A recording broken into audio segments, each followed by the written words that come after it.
Katuwang ni Chris ang tatlong kapatid ng makapanayam ni Jessica Soho kagabi. Kwento ni Chris, nagdurugo ang puso niya dahil sa pinagdaraan ng pagsubok kaugnay sa paghiling ng dating asawang si James Yap ng whole departure order laban sa kanya. Panoorin po natin ang panayam sa aktres ni Jessica Soho. Nag-file ng hold departure order petition ang iyong ex-husband si James Yap. Anong reaction mo dito? Kagaya ng sinabi ng abogado ko, what's the basis? Alam ko rin na nilabag nila yung rule na dapat from the time you file, dapat na 3 days bago malagay sa korte. 2 days lang eh. And hindi ko talaga maintindihan, Jessica, kung bakit. Dahil siya naman ang nabigyan nung kaming may temporary protection order, siya yung may kaso. Kami yung victims.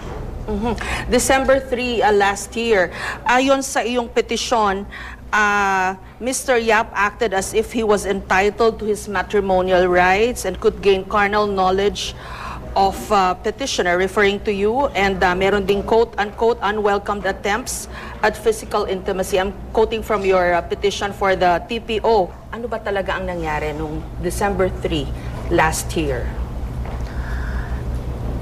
Alam mo, Jessica, I got home early. I was there before dumalaw si James. I knew that he was coming, so para to give them their privacy, I stayed inside my room. Alam ko na all throughout the visit, pabalik-balik talaga sa kwarto ko si Bim at hindi siya ganun kakomportable. Until James barged in. Pumasok sa kwarto ko.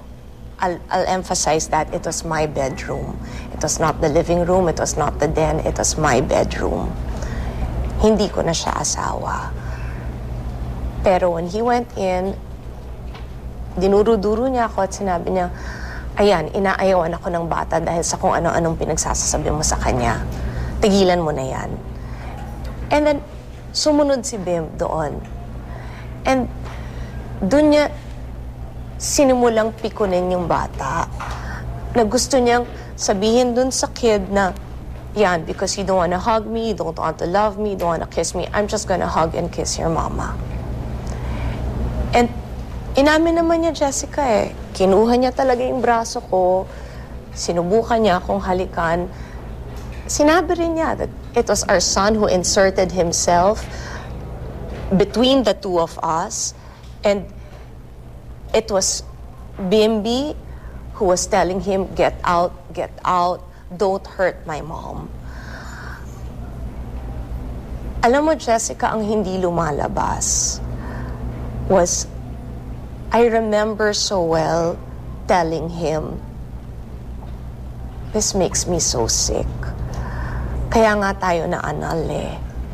At alalang-alala ko pa na sinabi ko, di ba nga dun sa petition mo, sinabi mo na hindi ako nagbibigay ng aking marital obligations na parati kitang tinatanggihan. And naanal na nga tayo, and yet pinipilit mo pa rin ako. And then, alalang-alala ko talagang sinabi niya sa akin, hoy, dapat nga magpasalamat ka, may gusto pang manlambing sa'yo. Uy, ang tanda mo na. Maswerte ka nga na pinapatulan pa kita. Jessica naman, sobrang nakaka-offend talaga because I didn't ask for it. That was my home. And you do that in front of my son? Chris, how is Bimbi? Naintindihan ba niya what's happening? At anong sinasabi niya sa'yo? Yes, Jessica, he does understand everything. And that's what hurts me so much. Na nasasaktan ako na kailangan pagdaanan ng anak ko to. Alam mo, Jessica, yung puso ko bilang nanay nadudurog nun dahil ayoko talagang pagdaanan ng anak ko to. Hindi ko dapat sabihin ito, but we started counseling. And ayoko talaga na lumaki yung anak ko na pwedeng isisi sa akin na, Mama, tinan mo ko anong pinagdaanan ko nung bata ako. I hope that people will realize that na Hindi ako yung nagpa-press con. Siya yung nauna. Hindi ako yung nagsabi ng kung ano-anong kasiraan tungkol sa nanay ni Bim, tungkol sa magulang niya. Hindi ko siniraan si James sa publiko. I did it through the court of law and I did it with facts. Jessica Soho, GMA News.